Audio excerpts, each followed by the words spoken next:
So in this segment, we're going to be looking at this video from Politics Joe, where they're talking to a bunch of voters who were Jeremy Corbyn voters, or at least claimed to be, and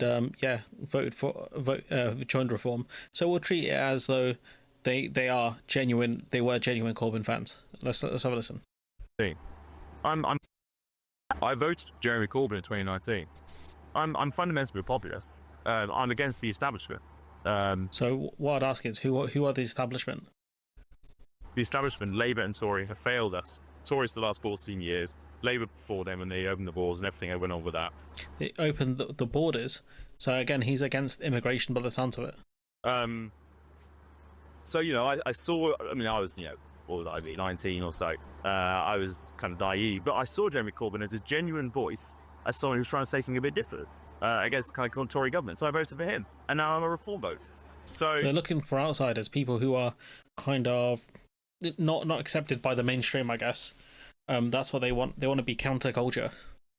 That transition from Labour to Reform is a clear one.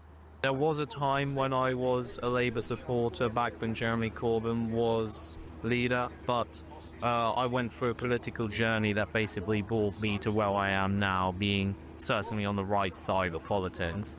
And I just look at the major parties and just think most of them don't stand up for what I hold dear and what I care about. And Reform UK is the only party with a large enough following that I think will push the country in the direction I'm. I think so. Only party large enough. So I wonder which other party he would back if they were large enough. Reform is sort of the first opportunity in a long time for us to get sort of a real change in politics, and actually to include, a lot of people which may have not even been interested in politics at all. And that includes a lot of young people as well. Well, there are lots of reasons, but one of them is I'd like to report a house one day. Yeah, so house prices are influenced by supply and demand. If you've got a shortage of houses, then housing becomes expensive. And as it currently stands, we're letting in nearly 1 million people every year, net 906,000 last year. Letting in millions of people increases demand by millions of houses, and that makes housing more expensive. So yeah, I don't think people realise just how extreme that number is. We used to let in tens of thousands of people nets per year. But to keep up with the current rate, you need to build a city the size of Oxford, and one the size of Cambridge, and one the size of Peterborough, and one the size of Bath, and one the size of Durham, and one the size of Lancaster. And you'd still have 24,000 people left over, so you need to build a medium-sized town. We will never, ever build enough houses to keep up with the current rate of immigration. The only way we're ever going to cope with that is if we go back to normal. We spoke to someone earlier who... So I was just looking at net immigration figures, because he said, there was a point where we're just letting in tens of thousands. That's not been true for a long time. If you look here, since 1998, really, in terms of tens of thousands, it's always been high, so way higher than 10,000. 10,000 would be down here somewhere. So yeah, that's not really true. We've suddenly just letting all these people. Used to be a Jeremy Corbyn voter, yeah, and he's moved towards Reform. What do you think the crossover is there, if any? Oh, well, anti-establishment, obviously. A sense that the giant corporates now dominate the world that we live in, that politics is very much... So, anti-establishment, again, you went to private school, didn't you make your money as a day trader? If anything, you're as establishment as they are. In terms of talking about big corporations, isn't the Reform Party still a limited company? It's not even a proper political party. There's no democracy there. It's shareholder-based, and Nigel's the biggest shareholder. Much in the pockets of the big corporates. You're begging Elon Musk for money, pal. You're begging the world's richest man for money, begging for attention. You should say please. So, it's just wild. You can make these statements. Oh, anti-establishment. He is the establishment. He's part of it. Talking about big corporations. His party is literally a corporation. Talking about the control and whatever. He's begging Elon Musk for money. It's where it's where my thinking and Corbyn's does cross over. I mean, Corbyn was a Eurosceptic right from the very start, because he thought that what Brussels would do is be good for big banks and big businesses and bad for everybody else. Well, he was pretty much right. So there are some crossovers. I mean, to an extent, yeah, but it's also good for small business as well, because they don't have to deal with bureaucracy. They don't have to deal with all these export problems we're running into. They could have sold product, whatever product they wanted. That's obviously EU standard. From here to Calais to I don't know many cities beginning to say I was trying to be clever there too much, but to Dusseldorf if they wanted to. It's just baffling to me. Like it doesn't make sense. Like does it help big businesses? Yeah. Does it help small businesses also? Yeah.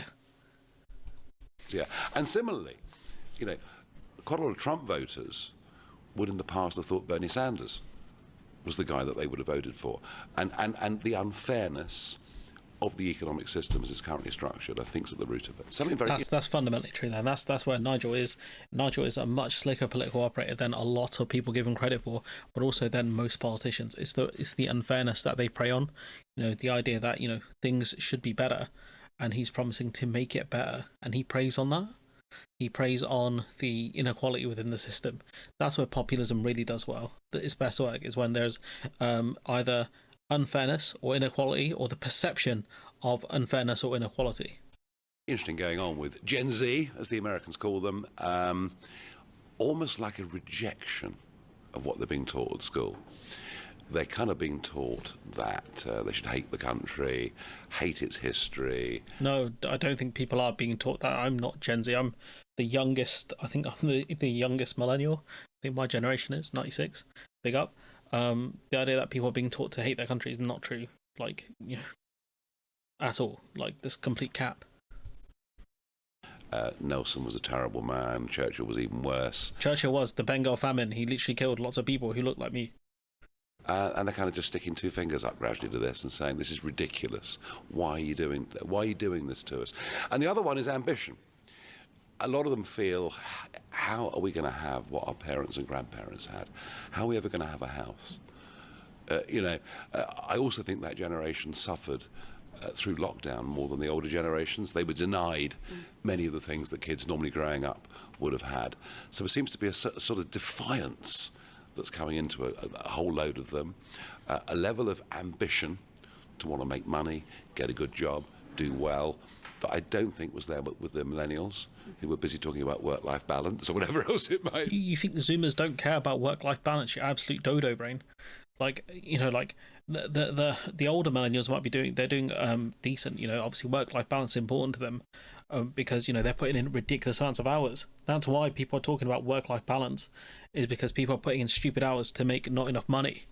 The reason Gen Z are even more cooked is because they're entering a situation which is even worse for them, because they're struggling to find decent work in the first place. You're absolute melon. I've said that twice now. I'm really sorry, but the insults are not rattling today. I'm not including you, obviously. So yeah, there's something going on. It's more with young men than it is with young women at this moment in time. And we're seeing that pattern repeated. We're seeing it in France. We're seeing it certainly in Italy, to some degree in Germany, and in America. To a big degree in Germany. I mean, the FD party are doing well in the polls. Who would have thought that Trump would have got 44% of the under 30 vote? I mean, that is completely, from 2016, this is like 3 times the figure. So, yeah, something big's going on, and you're seeing it today here in Chelmsford. Quite a lot of young people here. I'd like to betray Reform as this sort of fringe star rights party. It's not at all. You should have stopped there. I mean, you were right, and then now you're wrong. Nigel Farage gave a speech where he spoke about how Reform is at the centre ground of British public opinion. The Labour and Conservative parties just don't represent what huge fractions of the public actually want. So that's why we have such low voter turnouts. Labour got its majority in Parliament with only 20% of the population actually voting for them. So yeah, but that's how it goes generally. Like you don't win a majority of like half the population voting for you or anywhere near that. Generally, like you win it because our voting system sucks.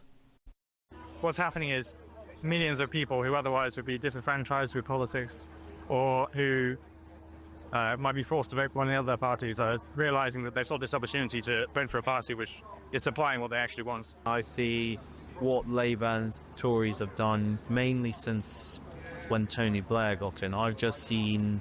My brother, you look like you're 21. What do you know about Tony Blair? I'm older than you. I don't know much about the Tony Blair years. British culture has been diluted and it's watered down. And define British culture, please. Like, I really need to get on these interviews, man. Like, these people drive me nuts. It's not I read about what life is like before I was alive. I look at old archive footage, I look at photographs, I hear what my parents say, what other old people in my community... Yeah, nostalgia, mate. These people are nostalgic for the past. Less melanin, worse food, pre technology. They'll talk about how great it was, and yeah, they're the people who obsess over things like technology and foreign holidays and stuff like that. Say about what life it was like. I just think I want that for myself. Thousands of homes is not going to cut. Buying houses for 50p back then. We need millions, and building millions of homes is an unrealistic project. You'll never do that. Governments can announce whatever targets they want. That doesn't mean they can hit them, and it's a devastating cost. So when my parents moved to my hometown, they could afford 2-bedroom terrace house for £10,000 to £15,000. Today, that same house would cost £250,000, and the interest on the loan could equal the cost of the house itself. So you might be paying £500,000 for what used to be only £10,000. Now, the average Brit makes £30,000 a year after tax. Before tax. Before tax. So after tax, you're left with 20,000 or so, which means your lifetime earnings after tax, if you work for 40 years, would be about £800,000. If you're forced to spend £500,000 out of your 800,000, you just lost most of the money you'll ever spend to immigration, essentially. Housing used to be housing is an essential necessity, which used to be a tiny fraction of the cost. I actually had a look this morning where the highest turnout is and where the lowest turnout. The highest turnout was in Winchester, it was in Cambridge, it was Liberal, Lib Dem and Labour seat strong, right? The lowest turnout, you were looking at 25% in some cases, was in Yorkshire and the Humber, and it was in Lincolnshire. These are all places where Conservatives won and Reform was second place in nearly all these seats. So you're seeing a situation where most normal people have no way of getting their voice out, they have no representatives in government, but they represent 40% of the country. Are disgusted. They're horrified at what's going on in the spectrum. And they're all going to vote for Reform. And if we can get the things we typically don't vote to vote, it will be a Trump-esque landslide in 2029 if we can mobilise that support. What is so fascinating? I don't understand. He mentions Yorkshire and the Humber, but that was Labour. I don't know. He's talking about Reform being second there. I don't think that's actually true. I'm just trying to fact check it a little bit. Though, is why people in our big two parties seem to have no comprehension of what social media even is. They don't bother. And then they become party leader, and their parties spend millions on advertising to try and build up some sort of followership, and none of it's really genuine because it's not been built organically, it's not strong, and so there is no connection. Whereas, I've always had, and this, I've had a team of people around me. We've worked hard on social media for well over a decade, and we've got a big following. 5.5 million people following me across the various platforms, including 1 million on TikTok. So I've actually reached out and engaged. So a lot of these young people think they know me, and to some extent they do. The other party leaders. Yeah, the lowest turnout in this area was like Leeds, 41%. You got Kingston, you still do have high turnouts here. If you look at this one, Sheffield, Hallam, Skipton and Ripon, these kind of areas, you're talking about above 60. So I think in some areas it's kind of wrong. Are these all wealthy areas? And then down here, Leeds South, you're saying these are all the poverty-stricken areas. These kind of analysis don't make sense. The last geezer, Nigel Farage, talking about his social media following. Some of it's probably bots, but he has been prolific on social media for a long time now. He's one of the few politicians who actually realised the impact of social media during the mid-2010s, how impactful it was, and it's one of the things that helped the Brexit campaign win. Haven't even tried, and frankly, dare I say it, but a lot of our leading political figures are pretty dull. Nah, it's facts. That is true. They are pretty dull. All of the major party leaders are dull. Starmer, Badenoch, Ed Davey, name any of the other ones. They're pretty dull. Starmer, for one, comes across as a bit wooden, bit of a charisma vacuum. I think a big part of it is sort of just the image generally, and the image of approachability and of inclusion, the inclusion of young people. I think that is what actually is going to get people to the ballot box, people going out campaigning. And I think the party is doing that quite well already, which is why you're seeing a lot of young people like me here. Do you think that Elon Musk has helped with the last couple of months? Do you think that's brought young people into the party? Massively. Things that have not aged well. He's such a hero figure. to the younger generation. I mean, hey, he's going to send them to Mars, you know. That's what young people have told me that. So, yeah, I think Musk helps. And Musk, you know, and whatever he might say about X, Y, or Z, you know, Musk is a pretty cool figure. The bomber jacket, the shades, the space programs, all the things that he's doing. And I think there's a kind of young reform element out there that think this is pretty cool. Do you think that Labour have made a big mistake by not reaching out or offering an olive branch to him? Well, Labour don't know what to do. And to be fair, they're in a very tough position because he's the richest man in the world, you know, who Labour would clearly love to invest big money in Britain with a big battery factory or whatever it may be, and he's lobbing bricks at them every day, particularly Starmer. And the last 48 hours, you know, what happened in 2008 as Director of Public Prosecutions, I don't know, you don't know yet the truth of, you know... Again, classic Nigel there, makes a massive insinuation, says, look, we don't know the truth. Was there a case there that he should have bought and didn't bring for whatever reason? So they're in a very difficult position. They're in a very difficult position. But in fact, more broadly, they're in a difficult position with the incoming American administration because all of them have been incredibly rude about Trump over a period of time. And that's a problem because our relationship with America, particularly in terms of defence, I mean, without them, what are we? We're nothing. So, yeah, he's got some real problems here. So, yeah, quite an interesting segment here from Politics Show. I kind of wish they'd push back on some of this stuff a little bit to give us a bit more insight, like what British culture and all of this kind of stuff. The housing argument, I think, is fine, but again, cut immigration, like still need certain types of people to come in with expertise in order to build the houses you're so desperate to get. Because we don't build enough trade schools in this country. We don't have enough plumbers and electricians and bricklayers and all of that kind of stuff in order to build the houses you so desperately want. So again, like, whatever you say about immigration, like, unless you want to restrict certain kinds of it, and again, you know, we have a situation where unemployment is still quite low. You still have vacancies, a lot of vacancies in this country. What do you do in order to help this country grow? Unless you just want a really, you know, to really shrink the economy and have it much, you know, smaller kind of state. Is that what you want? I don't know, but I think fundamentally, I think this lot are still going through a political journey. I don't know how old some of these guys look because some of them look like proper geezers. Just because the way they're dressed and the way they talk, but I think they're still going through a political journey of kind of figuring out who they are. Does that mean, like, you know, we can't criticize them for being part of the Reform Party? Absolutely, we can still criticize them.